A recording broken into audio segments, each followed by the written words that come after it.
Hey everyone, welcome to Tent Talk, the Farmers Market podcast. This podcast is all about farmers markets. Whether you're a farmers market manager or a small farmer, food maker, or artisan selling at farmers markets, you have found just the right podcast.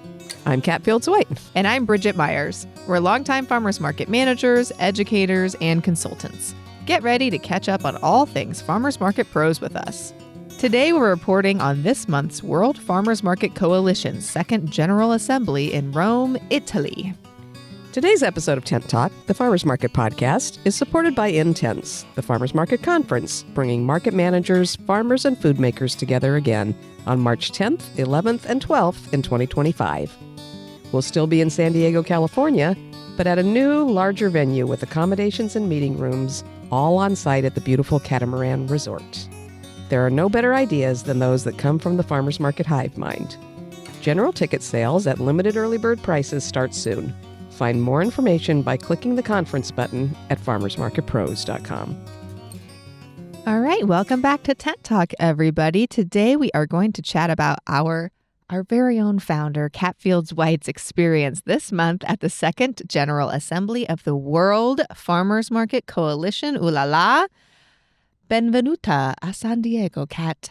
How was your trip? Did I say that right? You did say that right. Nice Italian there. It was great. Theoretically, there was going to be a live from the World Farmers Market Coalition episode. I even got a really handy-dandy little Bluetooth microphone system with tiny little lavalier mics that hooked on to people, and I was all set. And then, it was a busy trip, and we didn't get a lot of breaks. And when we did, we were frantically eating and talking and then eating again. And I didn't do that. So I get to be the guest today. Lovely. Yeah, and you can just ask me about my trip, and I'll tell you. This is wonderful. And you're so well rested and recuperated and ready to talk. No, we're recording this. I got off a plane really late last night after a very long trip and a really long layover in Toronto and a long week of excitement in Rome and a lot of heat. But we're gonna go on through. You know what? While it's fresh. Let's get it while it's fresh. Do it while it's fresh. All the info. Yep. Yep. I mean, flights were crazy. So my flight going out was really late. It sat on the tarmac for 2 hours. It was almost ready to go back to the gate because it was about to violate some regulation. Then we finally got off the ground. But that meant that what I thought was kind of a long connection in Montreal turned out to be a very short connection in Montreal. So I made that run through the airport to catch my connecting flight, which was sort of on time, which meant I had to hurry. But then it sat on the tarmac for a while. So it took a long time to get there, but it didn't take me as long as it took Victor from Mexico. Because there was some kind of breakdown and he had to take a bus from Guadalajara to Mexico City to get his plane. And then the bus broke down or the road was closed. And so there was a big detour. Anyway, he spent something like almost 24 hours on the way to Rome. Oh, no. All roads lead to Rome, but many of them have detours. Some of them are closed. Yeah. We have a detour. And then a lot of folks I think it took about that much time for our delegate from Vietnam to get there. A lot of folks from Europe and from Africa's flights were shorter. But for the African folks in particular and some of the other countries' residents, the visa process gets really interesting. That could be even worse. If we had international delegates that came to the Intense conference, and the World Farmers Market Coalition folks do a lot of the management for all that visa stuff. And I guess we would have to, too, because you'd have to attest that they were coming for the conference and that kind of thing. That is complicated. We think what we do for the conference is complicated. This is so complicated. Layers on layers. It's wild. Yeah. And especially with the way U.S. borders are now, too, I suspect that a lot of folks couldn't get in if we were trying to do this here. So maybe it's good that it was in Italy. It was wild. But I had been sort of just gently muttering about the fact that the dates were decided kind of late and, why weren't the flights confirmed earlier? And Richard McCarthy, who's the president of the World Farmers Market Coalition, was pointing out that one of our board members from Africa was waiting in line to get his visa outside the embassy in his country hours before his flight took off. He said, but because they're used to that kind of bureaucracy and how that works, that Sikorn was pretty relaxed about it. He was like, well, I'll get the visa and I'll be on the plane, or I won't and I won't see you this year. And it was, our expectations are high in America for a certain kind of efficiency, and it might be good for us to be more relaxed like the rest of the world. I like this. I'm going to adapt this attitude. Right? Yep. But anyway, I think they did manage. As far as I know, nobody was locked out because of a visa issue. They got it together, but they do. They work right up until the time things start. So I appreciate the World Farmers Market Coalition team and all they do to pull this together because it really is special. Yeah, definitely. I mean, when you think about just getting people from all over the world to come together and talk about, your industry, then, it's amazing that they get all the pieces to fit. It is amazing. Yeah. It's so cool. Mm-hmm. This year's hotel was awesome. We were at the EXE International Palace. Not a palace, by the way. It was a nice hotel, but not quite as fancy as it sounds. There's a lot of international palace hotels in Rome. I'm not sure why. But last year... it sounds cool, that's why. It does sound cool. Last year we were at a different something international palace, but it was much farther out of the center of the city. So this hotel was great because it was easy to shop. We could go get dinner, get gelato, get coffee, what have you, after the meetings wrapped up for the day. We could, on a break, zip on over to the Trevi Fountain or, walk down the street and see something that was built thousands and thousands of years ago. There's old and then there's Rome old. It is so trippy. I love that. Yeah. What a lovely little thing to do on a break at a conference. Exactly. It was nice. I'll try to get to the Trevi Fountain and throw a coin in so we can go back next year. That's That's right. what they say. That's the tradition. So, yeah. It had air conditioning. It had really cold showers, of which we took a lot because it was so hot. It was like 105 or so when we were on one day when we were in sessions all day. So hot. The Italians themselves were swearing to us that it's always hot in July, but it's never this hot. Very still, very humid. It was hot. Yes, I was discussing with our friends in Little Italy, where our market is, our Italian friends that are from Italy, telling them that you were there for a conference, and they said, and why is Catt in Italy in July? It is too hot, as we sat in our 79-degree breezy weather in San Diego. And I said, because they asked her to come, this is when the conference is happening. It's got to make it happen. But yes, they all agreed that it's not the best time weather-wise to be there, but perhaps it's not the best less crowds. Oh, absolutely not less crowds. It was so crowded. It's peak summer vacation season. It was so crowded. It was crazy. But there's complicated things that happen when your organization is based in Italy, and also when you're trying to accommodate from people from all over the world. So I think it's going to happen next year again. We'll see. We'll talk about that later. But yeah. So July it was. They said come in July, and so I went in July. The good news, too, is that the United Nations and Coldiretti, which is an organization around food in Italy, they provide funding, most of the funding for the World Farmers Market Coalition at this point. So all that arduous travel and the lovely accommodations for the delegates is supported at most levels by the World Farmers Market Coalition. So that's what makes it possible for a lot of us to attend. Yeah. They arrange our flights and pay for them. That's very key because although I know that you don't ever really need too much of an excuse to travel, don't have to twist your arm too far, just kind of the logistics of it and getting away from work and paying for the travel and the places to stay really is meaningful that they provide that funding. So it can be a conference that really is bringing a lot of people together, regardless of financial barriers and things like that. So that's wonderful that they do that. So what is the purpose of the World Farmers Market Coalition, like in general? So it's a little bit like our Farmers Market Coalition on a national level, but more really food system focused and finding the way to strengthen farmers markets to contribute to the food system overall. The United Nations has set zero hunger as one of the Sustainable Development Goals for 2030. And they and the World Farmers Market Coalition believe that farmers markets can help to achieve that goal. And that really is the purpose behind this organization, which is pretty impressive. Wow. So starting in 2021, farmers market associations and practitioners from a number of countries, Ghana, Georgia, not the one where Atlanta is, the one over in Eastern Europe, Norway, Denmark, Canada was a big force, USA, and of course, Campagna Amica in Italy got together to kind of start this. The real driving force behind it was Carmelo Troccoli, who is now the Director General. That sounds very intimidating and professional, but mainly he's kind of our CEO. He's in charge. And then President of the organization now, Richard McCarthy, he was a former Slow Food U.S. president. He was involved with the very beginnings of our United States Farmers Market Coalition, and he ran markets in Louisiana. So Richard's been in this game a long time. He's our president. He's so articulate. He's got such a strong background in farmers markets and how they relate to the overall food system. And then for members and delegates, Dr. J. Robin Moon, she's the director of strategy for the World Farmers Market Coalition, and she's very hands-on with us. We often talk to her. She, I think, relays a lot of messages coming from the greater membership, and she also coordinates the Academy, which is classroom kind of online study programs and things for members of the greater World Farmers Market Coalition. So one of the things in the academies that came out of the academies last year, and it's now kind of in their mission, is the definition of farmers markets the World Farmers Market Coalition's adopted.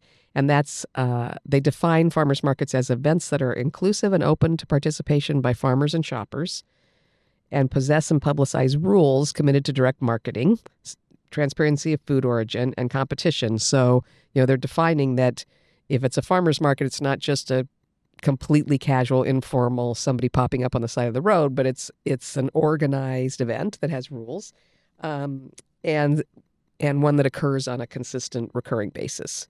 So that's basically our definition as well, both at Farmers Market Coalition, at Farmers Market Pros, and in general, I think, is that if it's a farmers market, it's organized, there's a manager, it has some definitions about where the food comes from, that you're looking at producers and maybe not reselling, or if reselling, very, very transparent about what's coming from where.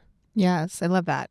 That's nice to get everybody kind of on the same page. And also, I know you've talked about it before, but being there and realizing even folks from all over the world that run markets, they're run in so many different ways and just have totally different vibes. But there's all these like core values that are the same across the entire world, which is just really incredible to realize. It's so amazing. Mm-hmm. And honestly, the structure of farmers markets, while it's gotten more formal in various places, has been the same for literally thousands of years. Mm-hmm. People have always met in a coordinated central public square, whether it's the center of your village or the center of a town or somewhere that lands where all those roads come from Rome, and set up things, whether it's on a table under a tent or on a blanket, and sold what they've produced. And sometimes it's for currency, sometimes it's bartering with their neighbors. But this is, just one of the world's oldest traditions.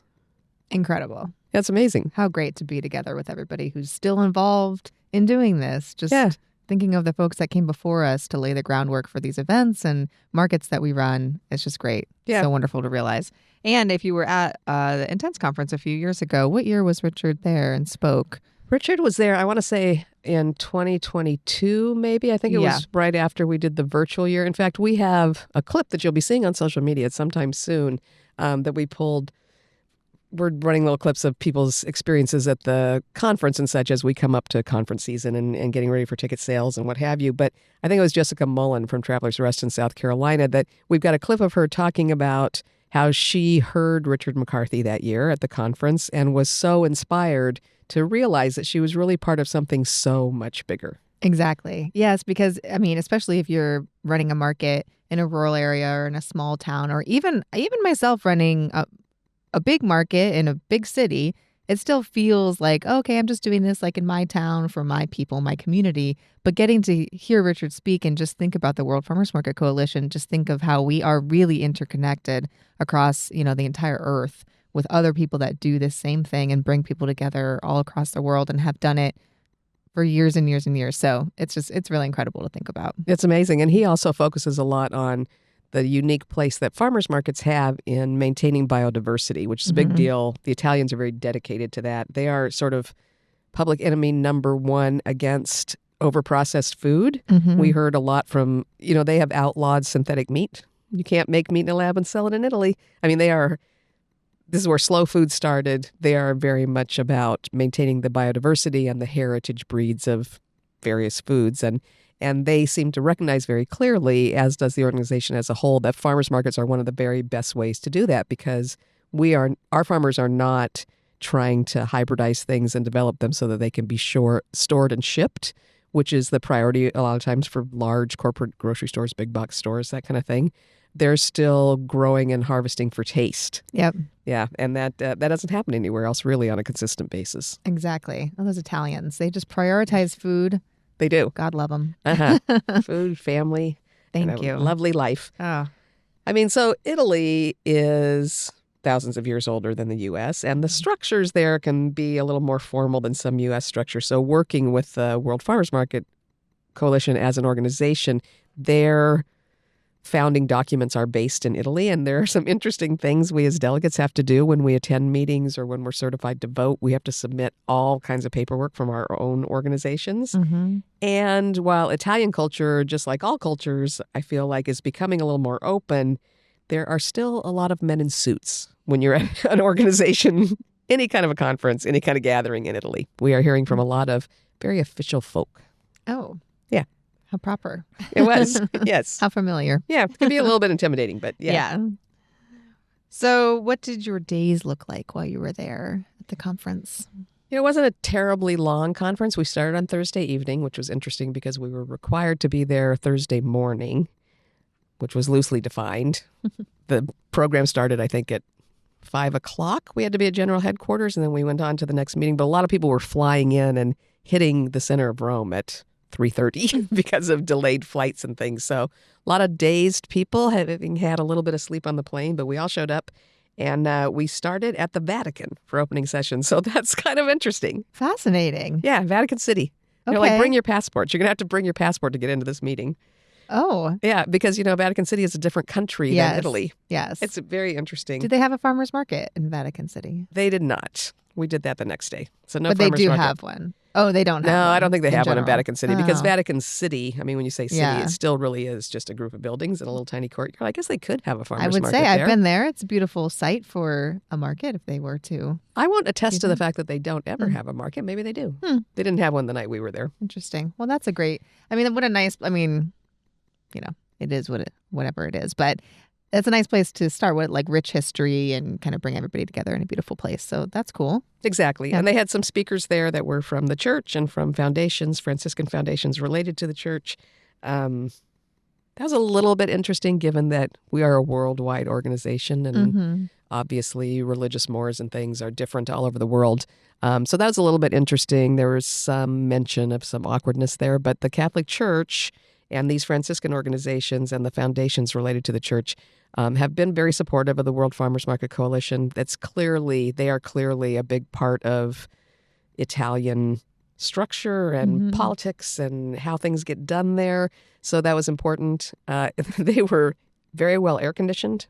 And, Wow. and they've got a great built-in system, much like UN locations, for simultaneous translation. Oh. Which okay. is an issue throughout that conference. They bring in a portable system into the market where the rest of our meetings happen, but we're hooked up with headphones all day and little channel switchers that we can change around so that no matter what language somebody's speaking in, we can listen to it in the language that we understand. Because not all of these presentations are in English. Ah, yes. Oh, that's wonderful. Yeah. Well, that's great. I mean, to It's go amazing. somewhere that has the infrastructure for that is important. Yeah, it was terrific. Catholic space or not.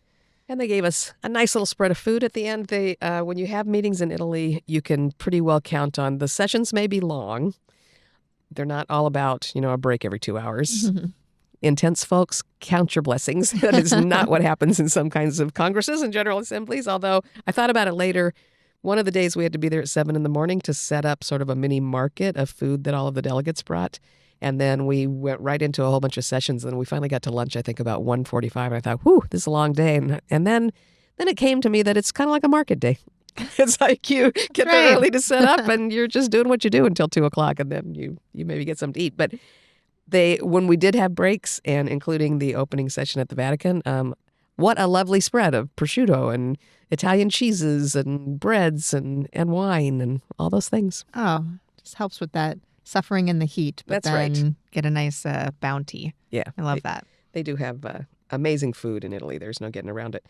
The next 2 days we spent at Circo Maximo, which is a very, very large, very old standing market in Rome. Someone got really deeply into the history of it with me last year when I was there. It looks something like, say, Reading Terminal in Philadelphia or Pike Place Market in Seattle. So it's not entirely enclosed or air conditioned, but it was a very beautiful market that has stalls in it. So it's standing market vendors that have everything from the most amazing array of seafood and meats to incredible cheeses and spices and beautiful, beautiful vegetables, of course. Oh my gosh, I love that. Yeah, so we were surrounded by that. They're not typically open on Fridays, which is when our first session there started. They're only open on Saturday and Sunday, much like many other markets. But they opened for us. The vendors came in and opened their stalls, and then they set up this, in the open space in the middle of the market is all set up with benches and things so that we can sit and listen to the speakers. So it's really fun. It was there last year as well, and it was a really special place to be, surrounded by market vendors. That's awesome. And then you were able to bring some items from our very own markets here in San Diego to share and display. We did. So we each delegate was requested to bring some things to do a display from your country. So we had one 4-foot table for the entire United States. So there's a lot going on there. I think we had 8 of us that came from various parts of the country and brought things. And then at least 1 or 2 of our items went onto a table that was specifically a display of items. It was a biodiversity exhibit. And so it was specifically items that are at risk. For us from San Diego, California, we brought nut butters, particularly illustrating that things like pistachio butter and hazelnut butter, cashew butter, take less water than almond butter, which is much better known and sold more widely. So because those kind of nuts take so much less water than almonds, we're seeing a lot of that come into play. Yeah. So that was sort of a thing. And then I brought some jam from one of our farmers made from Blenheim apricots, which is also a variety that's at risk. It's a beautiful variety of apricot, but it was subject to disease a few years ago, wiped out almost the whole crop. It's very water intensive. A lot of farmers just gave up and stumped those trees, but there are some farmers still holding on to keep that alive. And so that went into the part of the exhibition that was about products that are, particularly produce, that is in danger of extinction. Wonderful. Yeah, so it's great. interesting. Yeah. But I was a little bit worried being from the U.S. and, that little 2 or 3 ounce jar being all that you can get on the plane, or you can check things. I was a little worried about just, getting my apricot jam, which is a little loose, could be mistaken for a liquid, through the airports and things. And so each table got set up from various places in the world. And our friends from Liberia and Kenya had tables set up that had huge, incredible piles of smoked fish sausages and smoked crayfish, piled up on their table. There were people with meat. The Canadians, I don't know if this was under the radar or not. I think it was kind of a secret sampling thing, but they had seal meat. I mean, I don't know how these people got all these things across the sea and through the air into the market, but it was a truly amazing exhibition of foods from all these countries. Someone is like sitting in an airport jail right now because they were supposed to attend and they brought something. Justin, did you make it back to Nova Scotia, or are you locked up with that seal meat somewhere? Oh my goodness. But it was fascinating. It attracted a lot of press. So a lot of the Italian, like the Rome television stations and the Italian press came in and interviewed people and took a lot of beautiful film of all these products and talked to all the delegates and things. It was really fun. National officials came by. The Minister of Agriculture for Italy came and looked at the products and things. And then the next day, the exhibition stayed up, and consumers that would normally come to the Circo Maximo Market on Saturday morning to shop for their groceries were able to look at these things from the different countries. And it was really fun to talk to the customers there in our broken combination of Italian and English, or Italian and Turkish for the table next to me, about our products and what they would normally buy and how this might relate to things that they cooked in their own homes. And then the real fun started. It was sort of like at the Intense conference when we do the merch swap. So once we got to around noon on the Saturday, the exhibitions could be broken down because the market would close soon. And so we all traded. If you're going to haul stuff back, you're not going to haul the same stuff back that you brought. No way. So I came home with some really amazing beans from Turkey, some spelt flour from Dan Carmody in Detroit, some incredible salt and corn flour and herb mix from my friend Victor in Mexico that's in a little tube. Wow. So delightful. Lovely. And then some jams from Puerto Rico. It was really fun. International feast. I don't know who got the smoked fish back home. That was going to be another adventure, obviously. And someone brought Sequoia nut butter home with them that you That's had right. brought. Exactly. And Ken's jam. So Yeah. that's wonderful. Uh-huh. Oh, I love that. Yeah, actually, there was a woman from Bangladesh that seemed very excited about that jam and took it home. So some of it home. So yeah, that was exciting. So that was fun. The other food, so we got that kind of food. We got food on breaks, but we also were able in the evenings to go explore. And just a travel tip if you're going to Rome, it turned out that a friend of mine who's a chef, who works for a really good friend of mine from Philadelphia who's a chef, Joe Dominio, is working in Rome for the year. And so we went to visit him at his restaurant that had the most incredible food, amazing use of vegetables. Oh, that's right. Big award, yeah. Piatti Romano, go there. It's mostly locals. It's a decent-sized restaurant, so you can probably get a table. And the food was just outstanding. I will crave that salad forever. And then we went back to Dogma, where we went last year. That's kind of a seafood-based restaurant. We did a chef's tasting. I'll have to post pictures. It was really, really lovely. Oh, so nice. Yeah. You just go for the food. We do go for the food, for sure. It's a, quote, work trip. It was a work trip. Just kidding. You worked very hard, very hard there. Food is a nice benefit. What were some other changes that you saw there from last year? So there was a much wider diversity of speakers and topics this year. There were notably more women and people of color on the stage. We still had a lot of talks by local and national officials. And we had some more interactive sessions than we had last year, so that was good.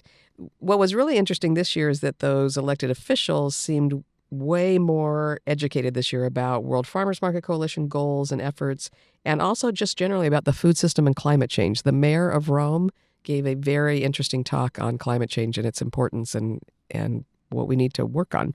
So that was interesting. They seem to be realizing, and these are guys that, you would look at in their suits in this horribly hot weather and think that they were just there for the photo op and that kind of thing. But they seemed very tuned in, and they seemed to be realizing that farmers markets can actually have a significant effect on things.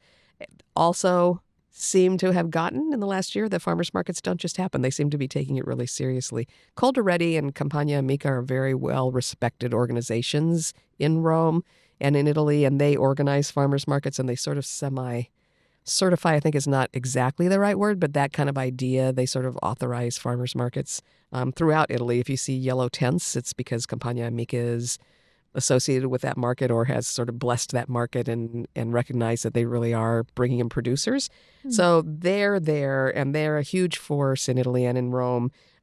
But still, I think our organization has helped the officials there realize that farmers markets are something that takes an effort from a huge number of people and that they can make a huge difference. Wow, that is really wonderful to hear, just as someone in the industry. So that's really incredible. I'm glad that they put this together. I know when they first started this, it's like, what are they going to do? What are they going to talk about? The World Farmers Market Coalition? Like, what is the point? But this is excellent to hear. Yeah. I mean, this is really doing the good work and making it meaningful. So yeah, it was very, very inspiring. Mm-hmm. I would say if I had anything that I'd like to see continue to evolve, they're still very short in the Q&A department. So we make a lot of that. We make a big deal of that at our conference. And when I speak at other people's conferences, I always say, okay, I want this amount of time, but I want X amount of time for Q&A because I think that interaction is so important.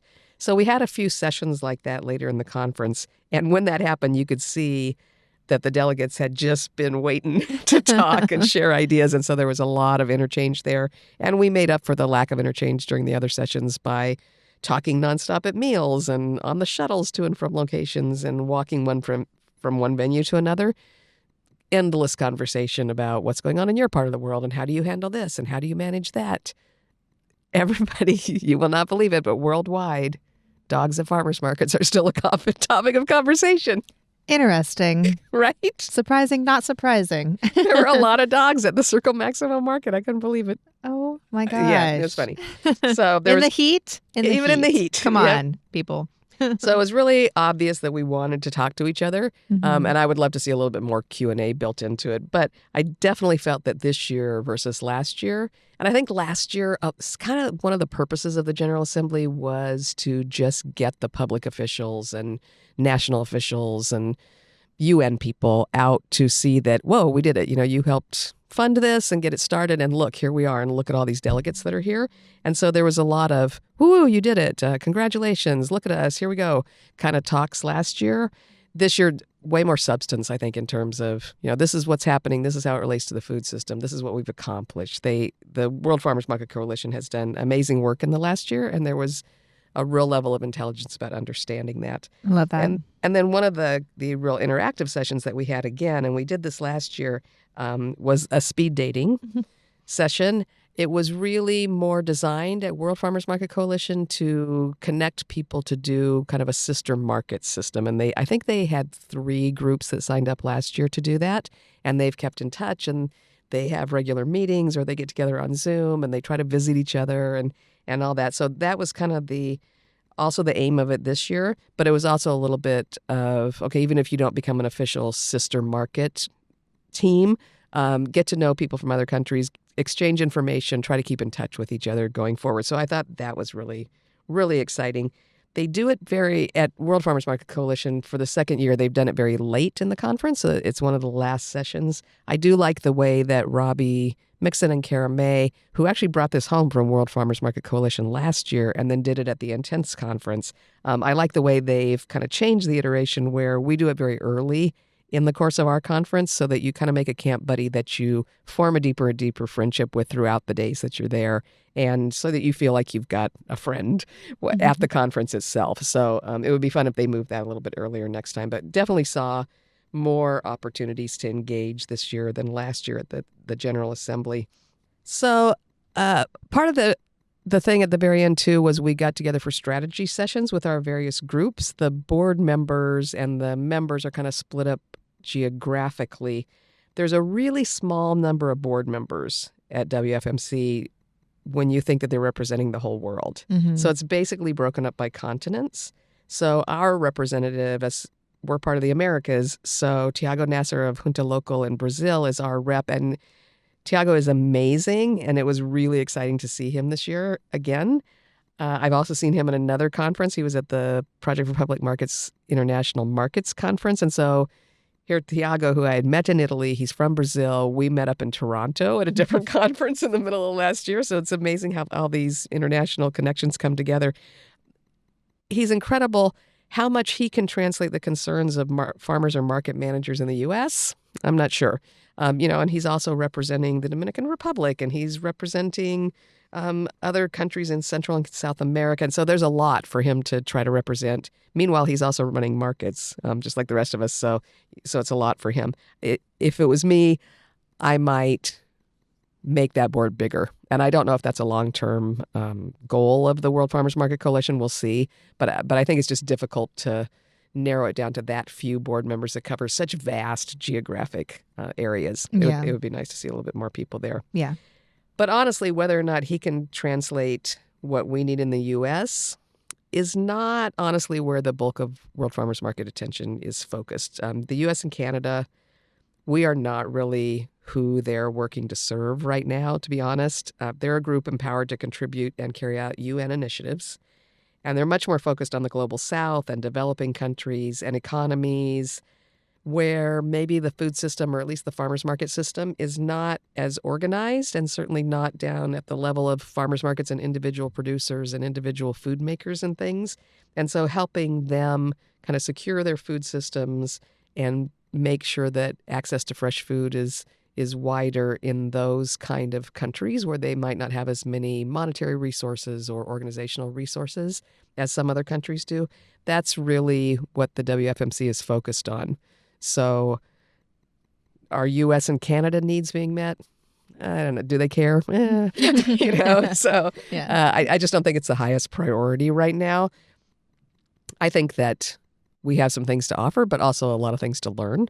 So that'll develop. This is still a super young organization. They just kind of started talking about this and organizing this in mid to late 2021. This is the second General Assembly.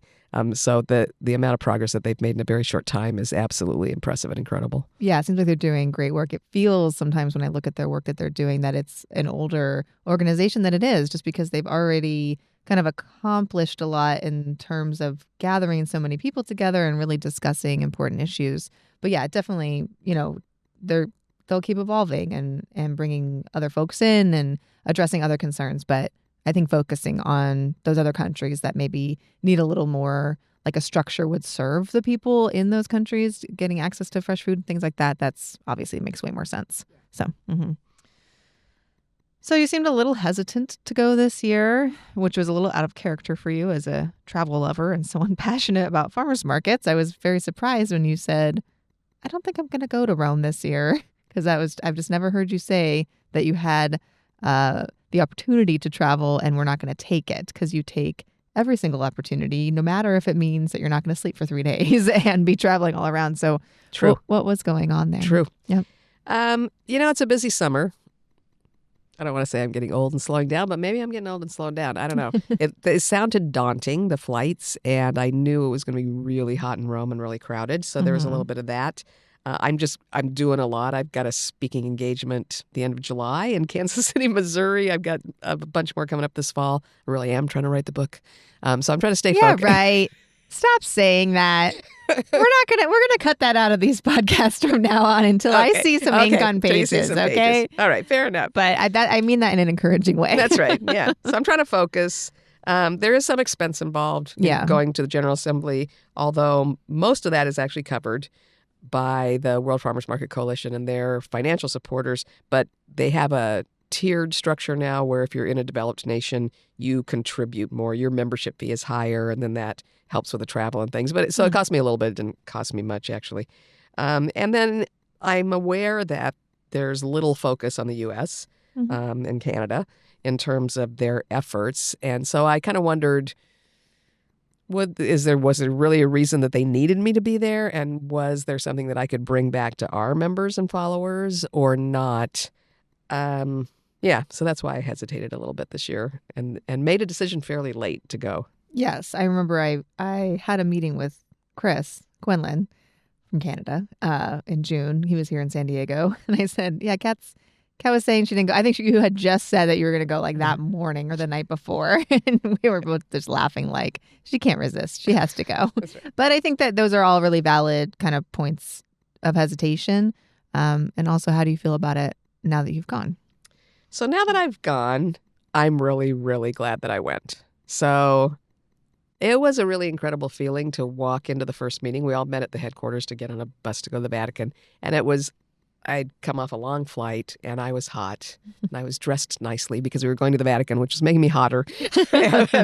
So I walked in, but as I kind of wound my way through the headquarters, and you go up these stairs and then you go downstairs. So you're going through a number of rooms. And in each room that I entered, there were people from very, very far away in the world, many, many countries that said, "Oh, Catt's back. Oh, hi, Catt. We missed you. Oh, it's good to see you again." And it was really, really touching because I would say about probably 40%, maybe a little bit more of the delegates that were there this year were there last year. And even though we don't see each other often, we're on Zoom calls every once in a while for World Farmers Market Coalition Academies. So we have these digital meetings and things, and we're all really bonded. We all do the same things, even though we're from really different parts of the country. So it was truly like seeing old friends from far, far, far away. And that was really touching. I'm not sure I wouldn't go again just for that feeling. It was very exciting. It does sound, I had some nice chats with Carmela Trockley, our fearless leader. It does sound like we will probably be back in Italy next year. There was talk of moving it around, but we'll be back in Rome. And more than likely, we're going to be in late June or July again next year. They're trying to sync up with another UN food system kind of meeting and maybe have some overlap with them. The flights during peak vacation season and the heat in Rome are going to be daunting again. And yes, I will go again. The camaraderie, the friendship, the contributions on stage are good, but it's honestly the informal conversations during every break and every meander that are just so rich. And it's good for us to share what we've accomplished and some of the pitfalls in the way that the U.S. food system has grown, I think, as an early alert system for folks in other countries. So I was having a little bit of a hard time trying to figure out what we had to offer, why they should pay for me to go to Rome. But I feel like we are making a contribution. There are things that we've done well that people can emulate. There are things that we should have been more careful about in terms of how our organic program is managed maybe, and what a foothold we've let some companies that create chemical inputs for farming get into our agricultural system. I think there's things that we can warn folks about. And then, not to sound like Anthony Bourdain, but kind of to sound like Anthony Bourdain, as with all travel, the perspective that you gain from interacting with people from all over the world is absolutely the most valuable thing in life. And so being given this opportunity to do that, it would seem very silly to turn it down, to decline to go. So this gathering brings so many countries together that I get to learn from people from Liberia and South Korea and Bangladesh without having to travel to those countries. Not that I wouldn't love to travel to those countries, and who knows? Maybe I will. I'm kind of working out a South Korean and San Diegan sister market operation. I'll fill you in later. So I'd love to make it there. And I've developed between last year and this year real friendships with people from the Netherlands and from Turkey, Lebanon. I had a really good talk with my friend from Lebanon about some of the concerns and dangers that are there now. It's amazing to have kind of a personal perspective when you look at political events in the world. Folks from Denmark, folks from Peru that I consider friends at this point. So I got to do that along with getting to spend time with the Canadian and the U.S. folks that I see more often in other locations. So yes, I'll go back to Rome next year, even in July. So you're not going to pretend like you're not going? Nah, why bother? Nah, you're going. I'm going. And you can arrange other things otherwise to make sure that you can go, because it sounds like it's such a valuable thing for, yourself to go and what it brings you. And then also, I do think it's important just to have, a perspective from maybe like developed country for these other folks that are looking to get more systems in place, just to, like you said, learn from things that maybe we're not doing as great as we think we are, or things that we could be doing better that they are doing already, and that close connection to the ground and to the producer, when America sometimes feels like just such a factory sometimes. So it's great. I feel like it's probably very mutually beneficial for everyone who goes, everyone to be there. So absolutely. We all learn from each other. Yeah. Yep. So yes, I'll go back to Rome next year, even in July. I'm committed to supporting the World Farmers Market Coalition and the good work that is really just a beginning for them, and for finding ways that we in the U.S. can both be a good resource and can gain from our worldwide farmers market community. Thanks for listening today. This episode, like all of them, is supported by Intense, the Farmers Market Conference, coming back to San Diego on March 10th through 12th, 2025. People like you that attend the conference, take online classes, and use Farmers Market Pros for consulting projects generate the income that supports the free content on Tent Talk, the Farmers Market Podcast, and our online farmers market community 52 weeks a year. Watch for registration information for Intense 2025 coming soon. Thanks for listening to Tent Talk today. Please leave us a review on your podcast app or wherever you listen to Tent Talk. Let us and others know how you're enjoying the podcast. Be sure to subscribe so you don't miss the next episode of Tent Talk. Connect with fellow farmers market folks in our private Facebook group, the Farmers Market Pros Community, and follow us on Instagram at Farmers Market Pros. Find online education and other resources at farmersmarketpros.com. Tent Talk is brought to you by Farmers Market Pros, where passion meets profit. Tent Talk is hosted by Catt White and Bridget Myers and produced by Leandra Hayes, with original music by David Mead. Tune in next week for another great episode.